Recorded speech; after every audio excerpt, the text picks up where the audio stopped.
We've been farming grapes and growing grapes in Napa Valley for about 40 years, more than that now. We were born here in California. We're first-generation immigrants. Our parents left Hungary in 1956. Change and the evolution of wine in the 60s in Napa Valley just drew them and got them excited, and they got involved with planting vineyards and developing vineyards up and down Napa Valley. And that's how we started with Obsidian Vineyard in 1973.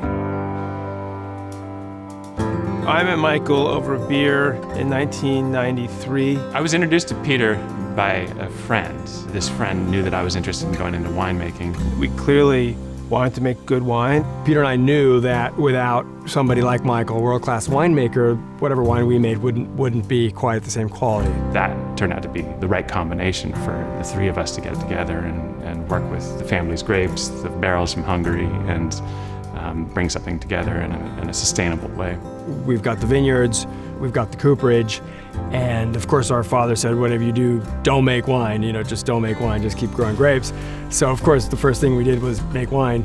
We have found ourselves by dint or luck or fate is farming two places that are in the extremes of the Mayacamas range. So we have one at sea level and we have one up in the mountains, 2,600 feet. Yeah, so right behind me is Napa Marina, and I've told people over the years that you can actually sail a boat to this vineyard and nobody ever believes me, so here you go. So we grow two varietals here, Pinot and Chardonnay. The fog, the wind, the coolness, the marine air that wafts through the vines is a distinct benefit to the flavors in the wines that come from those vines.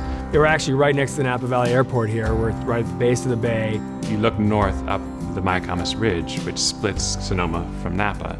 And as you fly up that, you'll pass Howell Mountain, Spring Mountain, Mount Veeder, and finally get up to Mount St. Helena and get to Obsidian Ridge Vineyard, which is the vineyard we planted in 1999, 2000.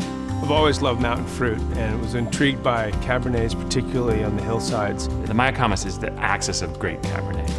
We thought, let's look for other regions that are near Napa and near Sonoma, and we found an old abandoned walnut orchard up in the Red Hills of Lake County. It was crazy. It was super steep slopes, full of this obsidian rock. It literally is right next to Mount Konocti. The volcanoes just spewed obsidian glass. You could be dropped in by parachute blindfolded anywhere in that vineyard and reach down and pick up a chunk. Obsidian Ridge is, in fact, the alter ego of Poseidon Vineyard. We farm the lowest and the highest vineyards in the North Coast.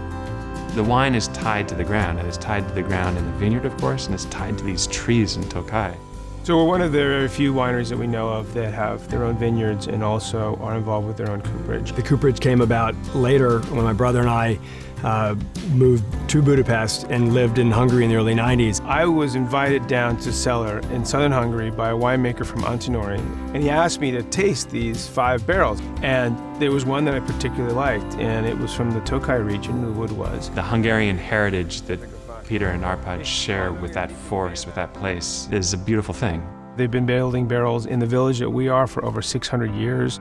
In our winery, we put in just 2 years ago an 80 kilowatt solar array, so we get 90% of all of our energy is from the sun. We're doing things and we're making decisions now that will influence our wines in the year 2025 or the year 2030. And that gives you great satisfaction when you kind of pop that cork and have that wine that a lot of time and effort has been put into it. What I love about our partnership is that we all bring different strengths to it.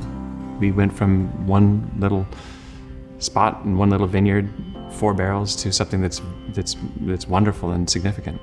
Bringing that expertise, whether it's in the forest or in the vineyard or in the cellar, is really what allows us to make good wine.